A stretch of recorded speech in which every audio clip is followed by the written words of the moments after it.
llega el editorial de Fernando Londoño.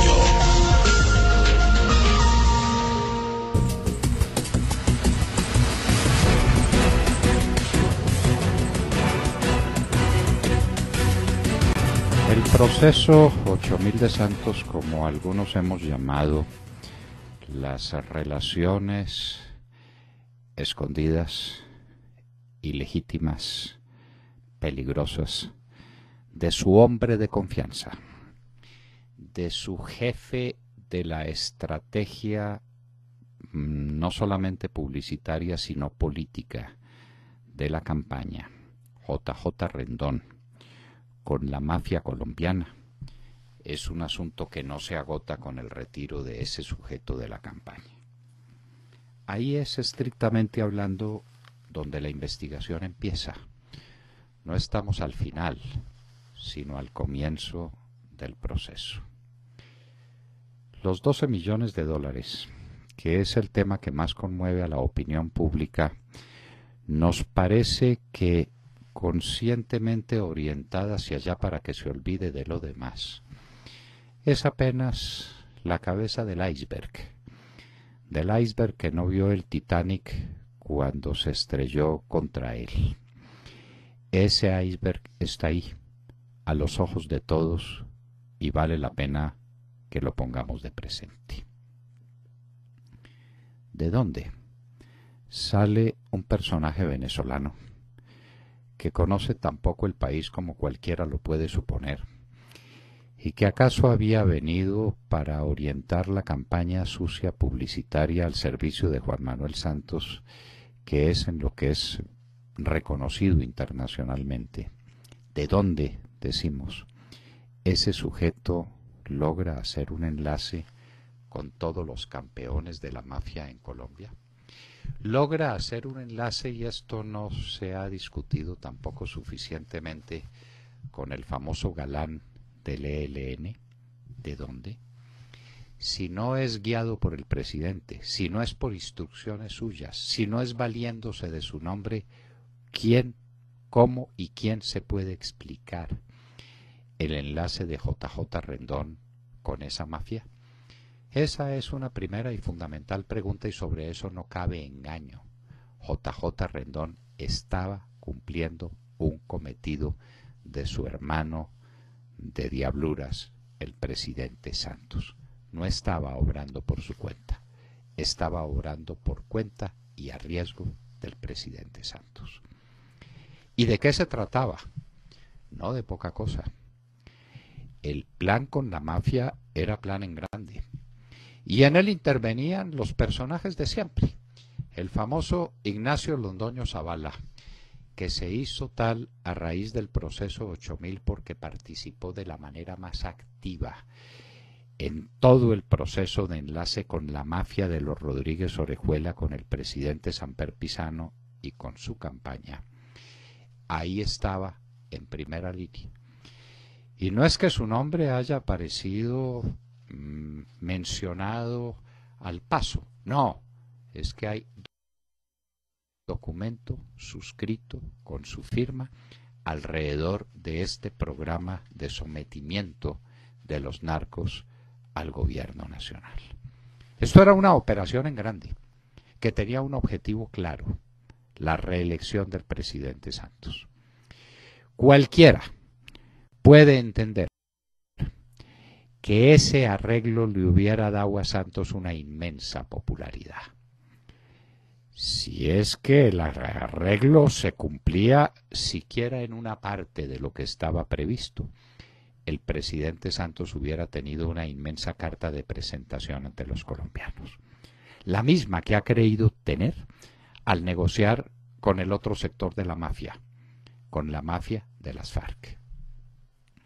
Porque ese negocio, el de la cocaína, el que incendia Colombia, es que es el combustible que alimenta todas las guerras, en el decir de Álvaro Uribe Vélez, está dividido en dos partes: la mafia pura y la mafia de las FARC, que es otra mafia con unas características especiales de una organización mucho más antigua y probablemente más temible.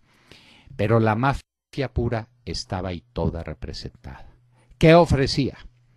Nada menos que los cultivos, las rutas, el designio clarísimo de las embarcaciones que se utilizaban para llegar hasta México, Centroamérica y directamente a los Estados Unidos para llevar la coca. Los socios nacionales e internacionales de la mafia, todos los secretos de la cocaína se le ofrecían al gobierno en bandeja de plata. Además, los bienes de la mafia. Apenas querían reservarse algunas platicas para que sus familiares no tuvieran dificultades. Habría que examinar ya en un proceso a fondo de conversaciones con ellos hasta dónde valdrían esas pláticas. Pero la inmensa fortuna de los narcotraficantes, por lo menos la que estaba en Colombia, quedaba a disposición del gobierno de la Dirección Nacional de Estupefacientes. Era un golpe maestro, era una jugada gigantesca. ¿Quién la estaba haciendo? Nada menos que el hombre de confianza de Santos, J.J. Rendón. Esto iba en grande, señores oyentes.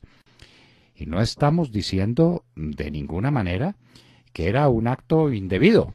Indebido en la medida en que quedó oculto e indebido en la manera en que no se exploró a fondo esa posibilidad.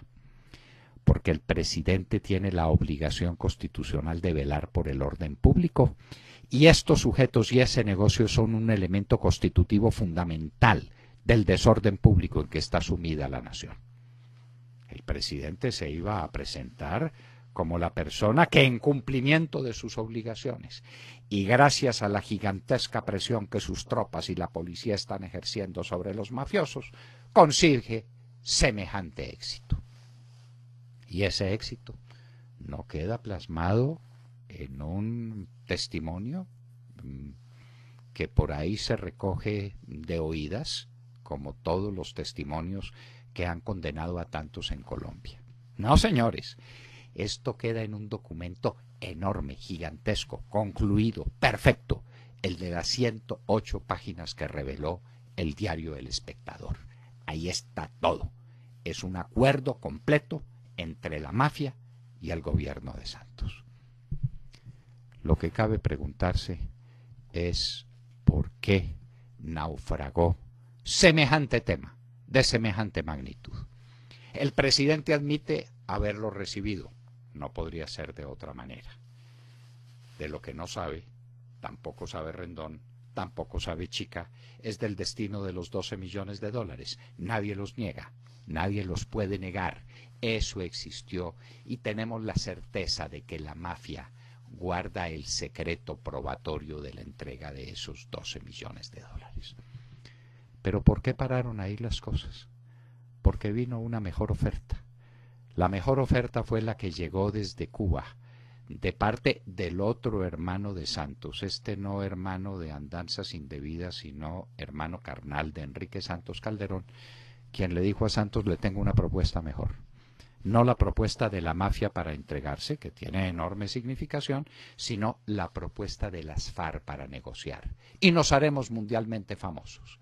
El primer entendimiento entre un país de derecha y un movimiento de extrema izquierda.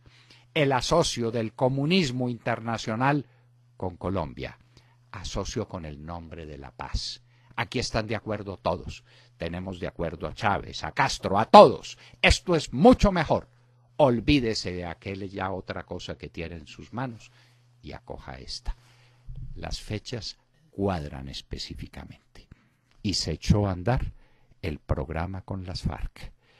Había que resolver algunos problemas menudos, se necesitaba un marco para la paz, ahí estaba el Congreso que los aprobara. Estorbaban Álvaro Uribe y Fernando Londoño, a Álvaro Uribe lo asesinarían o lo acribillarían moralmente en la comisión de acusaciones y a Fernando Londoño lo asesinaría las FARC. Y quedaba el camino expedito, quedaba el camino libre para las conversaciones de La Habana. Esta es la historia. Lo que nos tenemos que preguntar ahora los colombianos es qué ocurrió con ese proceso. Santos dice: yo se lo mandé a la fiscal. ¿Dónde está la prueba? El presidente Santos no es un correveidile, ni es un simple mensajero de ciertas noticias. Este es un acto solemne. Esas 108 páginas las debió remitir con un oficio específico pidiéndole a la fiscal que cumpliera su deber. Vivian Morales dice que lo recibió y que no negoció. ¿Por qué incumplió sus obligaciones? Tiene la obligación de negociar con los bandidos, con los delincuentes que quieren negociar con el Estado. Esa es una etapa fundamental del proceso moderno en la Fiscalía General de la Nación. ¿O es que no está negociando la Fiscalía en el caso Colmenares, y no está negociando con el carrusel de la contratación, y no está negociando todos los días con los paramilitares? Negocia, negocia y negocia. ¿Por qué no negoció en este caso? ¿Por qué las cosas se detuvieron? ¿Por qué la fiscal Vivian Morales incumplió sus obligaciones? Lo podremos ver en el proceso abierto en la Fiscalía General de la Nación. Tiene que estar en alguna parte, engavetado. Hay que sacarlo de la gaveta. Hay que sacar a la luz el más grande escándalo político, moral, administrativo que ha habido en Colombia en mucho tiempo. Apenas comparable con el proceso 8000, con el que se engarza inclusive con los mismos personajes. La misma mafia, el mismo Ignacio Londoño Zavala. Aquí no hay solución de continuidad. Esto encaja perfectamente. Que el presidente Santos empiece a explicar, porque los colombianos le vamos a preguntar, como ya lo hizo Óscar Iván Zuluaga, el candidato del Centro Democrático, en unas preguntas dramáticas que merecen una respuesta y que el país está esperando. Acaban de escuchar el editorial del doctor Fernando Londoño en La Hora de la Verdad en Radio Red a las 7 de la mañana, 21 minutos.